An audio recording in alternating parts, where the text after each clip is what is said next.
comprarle un comedero para alzárselo ahí y ponerlo para que ellos pasen comiendo. Los pollitos hay que darles comida todos los días, bueno, dejándole comida en el comedero, pase comiendo a cada ratito.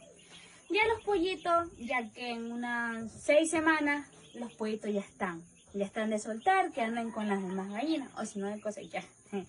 Pero bueno, con tal que hay que estar dándole comida, cuidándolos, alimentándolos, dando la agüita, mirándolos todos los días, porque ellos recién han venido y hay que estar cuidándolos mientras hasta que pasen las 6 semanas, ya están más grandecitos y ya pueden andar por todas las fincas. Porque son 15 pollitos bonitos, demasiado bonitos, mira. ¿Qué pasó? Miren qué bonito. ¿Qué pasó? Anda, come. Una piola para por acá.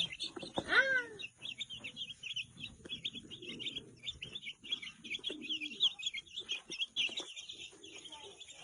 Tiene comida así, a ver si vienen a comer.